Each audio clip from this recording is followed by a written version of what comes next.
এই অধ্যায়ে আমরা দেখব কম্পোনেন্ট প্রপার্টি নিয়ে আলোচনা করব, অর্থাৎ এখানে অনেকগুলো কম্পোনেন্ট অথবা অনেকগুলো আমরা এখানে অবজেক্ট দেখতে পাচ্ছি বা আমরা কন্ট্রোল দেখতে পাচ্ছি। তো এই কন্ট্রোলগুলো নিয়ে আমরা কন্ট্রোলগুলোর প্রপার্টি নিয়ে আমরা আলোচনা করব। তো এখানে বিভিন্ন ধরনের কন্ট্রোল আছে এবং আমরা চাইলে এখান থেকে অন্যান্য কন্ট্রোল অ্যাডও করতে পারি, এখানে আরও অন্যান্য কন্ট্রোল। তো প্রত্যেকটি কন্ট্রোলের আলাদা আলাদা প্রপার্টি আছে, অর্থাৎ এক একটি কন্ট্রোলের এক একটি প্রপার্টি আছে এবং কিছু প্রপার্টি আছে যেটি ভিজুয়াল মোডে শো থাকে এবং কিছু প্রপার্টি আছে যেগুলো শুধু কোড মোডে আসে। ওই প্রপার্টিগুলো সরাসরি এখানে আসে না, অর্থাৎ সেগুলো প্রপার্টি আছে এবং কিছু কিছু আছে প্রপার্টি না, সেগুলো হচ্ছে বিভিন্ন মেথড বলা যেতে পারে।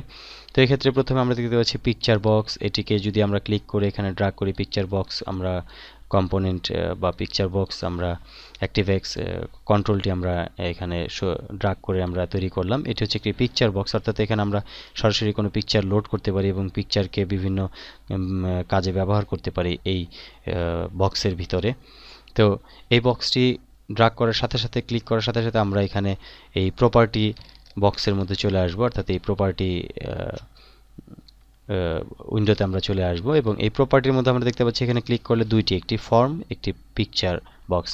ফর্ম একটি হচ্ছে এই টোটাল ফর্মটির প্রপার্টি আমরা দেখতে পাবো এবং একইভাবে পিকচার বক্সের আমরা প্রপার্টি দেখতে পাবো এবং এটা অটোমেটিক সিলেক্ট হয়ে যাবে। এবং এখানে আমরা প্রথমে অ্যালফাবেটিক এবং ক্যাটাগরাইজ দুইটি ট্যাব আছে। অ্যালফাবেটিক ট্যাবের মধ্যে আমরা দেখতে পাচ্ছি যে এ থেকে অ্যালফাবেটিকে এ বি সি ডি এভাবে সাজানো আছে, অর্থাৎ শর্টেড করা আছে। এবং আমরা যদি ক্যাটাগরাইজ দেখি সেক্ষেত্রে আমরা দেখব যে বিভিন্ন category, appearance category, behaviour category, data category ও ডিডিই ক্যাটাগরি, ফন্ট এবং মিস, বিভিন্ন ক্যাটাগরি আমরা এটিও ব্যবহার করতে পারি। আমরা যেভাবে স্বাচ্ছন্দ্য বোধ করি ব্যবহার করতে সেটি আমরা ব্যবহার করতে পারবো। তো প্রথমে আমরা অ্যালফাবেটিক আমরা দেখাচ্ছি। এখানে প্রথম আছে নেম, অর্থাৎ এই পিকচারের নেম। যদি আমরা এটির নেম সাধারণত পিকচার 1 দেওয়া থাকে এবং যদি আমরা অন্য কোনো পিকচার নিই সাথে সাথে পিকচার 2 হয়ে যাবে। তো এখানে আমরা নেম চাইলে পরিবর্তন করতে পারি। যেমন ধরা যাক আমরা এখানে নিতে পারি যে ব্যাক, BAC, ব্যাকগ্রাউন্ড। এখন বিষয় আছে যে আমরা ব্যাকগ্রাউন্ড সরাসরি এটি নিব না। এখানে একটি ব্যাপার, অনেকেই ব্যাকগ্রাউন্ডের আগে কিছু কথা লাগায় বা কিছু কথা যোগ করে ব্যাকগ্রাউন্ডের আগে। তো এই বিষয়টি হচ্ছে সাধারণত যে এই জন্য যে এই ব্যাকগ্রাউন্ড নামের কোনো প্রপার্টি অথবা কোনো কোড এই ভিজুয়াল বেসিকে থাকতে পারে, যার নিজস্ব কোড আছে, যে ব্যাকগ্রাউন্ড নামের কোনো সিনট্যাক্স বা কোনো কনস্ট্যান্ট থাকতে পারে। সেই ক্ষেত্রে যদি আমরা এই নেম ব্যাকগ্রাউন্ড দেই, সেই ক্ষেত্রে যদি আমরা কোড উইন্ডোতে গিয়ে ব্যাকগ্রাউন্ড লিখি তো সেই ক্ষেত্রে একই নাম হয়ে যেতে পারে।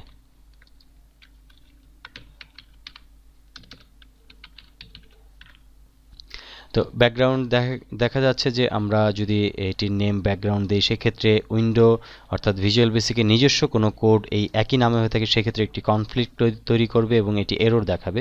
এই জন্য ম্যাক্সিমাম প্রোগ্রামাররা বা ম্যাক্সিমাম ইউজাররা সাধারণত ব্যাকগ্রাউন্ড বা তাদের নিজস্ব একটি নাম দেওয়ার আগে একটি বিষয় ব্যবহার করে, যেহেতু এবং বোঝার জন্য যে এটি কি পিকচার বক্স না লেভেল বক্স না কি। এই জন্য সাধারণত ওই বক্সের অর্থাৎ পিকচার বক্সের নামের একটি সংক্ষিপ্ত রূপ ব্যবহার করে, যেমন PIC, পিক লিখে সংক্ষিপ্ত রূপ ব্যবহার করে দেন আন্ডারস্কোর দিতে পারে অথবা সরাসরি ড্যাশ দিতে পারে অথবা এর সাথে কোনো কিছু না যোগ করে আমরা সরাসরি BAC কে গ্রাউন্ড আমরা দিতে পারি। সেক্ষেত্রে নামটি আর উইন্ডো ভিজুয়াল বেসিকের নিজস্ব কোডের সাথে আর মিলবে না, তো সেক্ষেত্রে কোনো এররও দেখাবে না। তো এই বিষয়টি খেয়াল রাখতে হবে।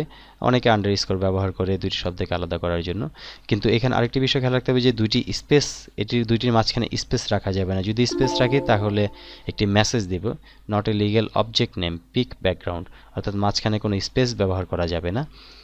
এই জন্য মাঝখানে কোনো স্পেস ব্যবহার না করে আমরা এর আগে পিক লিখে বা ওই কন্ট্রোলটির ওয়ার্ডটি লিখে আমরা মাঝখানে আন্ডারস্কোর দিতে পারি অথবা একসাথে আমরা দিতে পারি।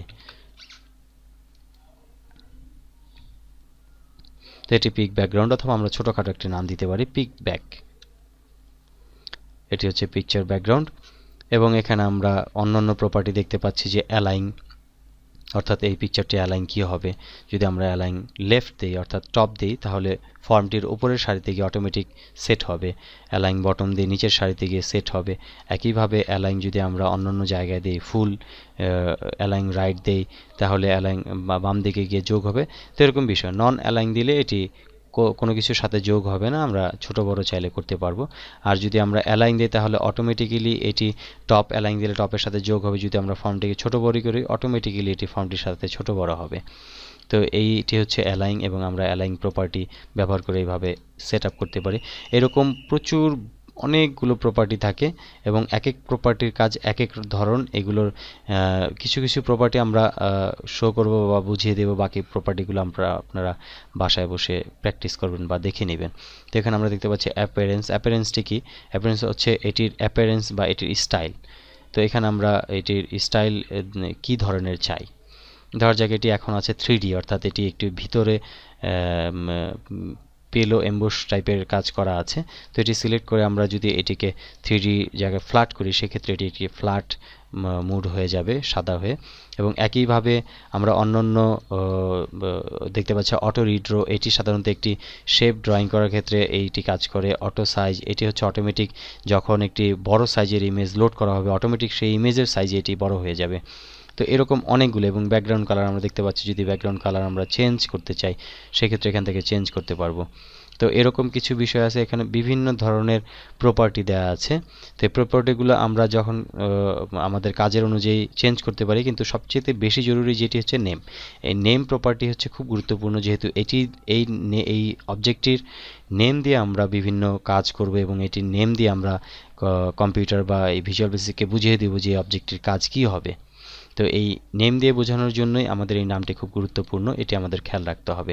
তো প্রত্যেকটি অবজেক্টেরই আলাদা আলাদা প্রপার্টি আছে, এগুলো আমরা দেখে নেব। যেমন এটিরও একটি নেম আছে text1, অর্থাৎ এটি txt ডিসপ্লে DISP ডিসপ্লে, আমরা এটির নাম দিলাম। তো এরকম কিছু বিষয় আছে। এটিও 3D বর্ডার স্টাইল ইত্যাদি বিভিন্ন অবজেক্টের অর্থাৎ বিভিন্ন কন্ট্রোলের বিভিন্ন ধরনের প্রপার্টি আছে। তো সেইগুলো আমরা একটি একটি করে বাসায় দেখে নেব। যেমন কমান্ড বাটনের একটি প্রপার্টি আছে, সেটি হচ্ছে একটি হচ্ছে নেম, অর্থাৎ এটি আমরা CMD অর্থাৎ মেসেজ, এটিতে ক্লিক করলে একটি মেসেজ শো হবে, এই জন্য আমরা এটিকে CMD মেসেজ দিলাম, অর্থাৎ কমান্ড সংক্ষেপ আমরা CMD দিলাম, কমান্ড বাটন। এবং এখানে একটি আছে যে এখানে দেখতে পাচ্ছি আমরা কমান্ড 1, এটি কিন্তু আমরা দেখতে পাবো ক্যাপশনের মধ্যে, অর্থাৎ এই বাটনটির ক্যাপশন হচ্ছে এটি। এবং এই প্রপার্টির মধ্যে এটি সিলেক্ট করলে আমরা দেখতে পাচ্ছি এই বাটনটি যখন সিলেক্ট করব তখন আমরা দেখতে পাচ্ছি এখানে ক্যাপশনের মধ্যে কমান্ড 1 সেট করা আছে। যদি এখানে আমরা অন্য কোনো টাইপ দিই, যেমন শো মেসেজ, এখানে আমরা দেখতে পাচ্ছি শো মেসেজ চেঞ্জ হবে। এবং এখানে আরেকটি বিষয় আছে, যদি আমরা শো এর নিচে এস এর নিচে কোনো আন্ডারলাইন চাই সেই ক্ষেত্রে আমরা এস এর আগে অ্যান্ড সাইনটি ব্যবহার করব। এস এর আগে যদি কোনো অ্যান্ড সাইন ব্যবহার করি সেই ক্ষেত্রে আমরা এস এর নিচে একটি আন্ডারলাইন পাবো। একইভাবে যে ওয়ার্ডের নিচে আমরা আন্ডারলাইন চাই সেই ওয়ার্ডের আগে আমরা অ্যান্ড সাইন ব্যবহার করব, সেক্ষেত্রে সেই ওয়ার্ডের আগে আন্ডারলাইন থাকবে। এবং এক্ষেত্রে খেয়াল রাখতে হবে যে একটি ক্যাপশনের মধ্যে শুধুমাত্র একটি ওয়ার্ডের নিচে আন্ডারলাইন ব্যবহার করতে পারবো, মাল্টিপল না। এবং এই জন্য যে আমরা শর্টকাট কি অনেকেই ব্যবহার করে থাকে, অর্থাৎ কিবোর্ড থেকে শর্টকাট কি চেপে বিভিন্ন বাটনের কাজ করিয়ে থাকি।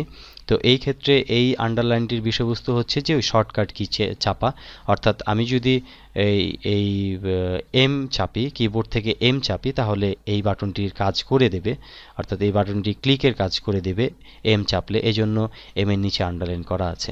তো এই বিষয়গুলো খেয়াল রাখতে হবে যে এই প্রপার্টি বিষয়গুলো, এবং প্রত্যেকটি প্রপার্টি আমরা জেনে নিব এবং এক এক করে প্রত্যেকটি প্রপার্টির আমরা কাজ দেখব, তখন আরও ভালোভাবে জেনে নিব যে কিভাবে আমরা এই প্রপার্টি চেঞ্জ করব এবং কোথায় চেঞ্জ করব। তো এই হচ্ছে আমাদের প্রপার্টির বিষয়বস্তু, অর্থাৎ প্রত্যেকটি কন্ট্রোলের প্রপার্টির বিষয়বস্তুগুলো আমরা জেনে নিলাম। পরবর্তীতে আমরা প্রজেক্টে কোডিং এবং কাজের মাধ্যমে আমরা জেনে নেব যে প্রজেক্টের প্রপার্টির বিষয়গুলো জেনে নেব।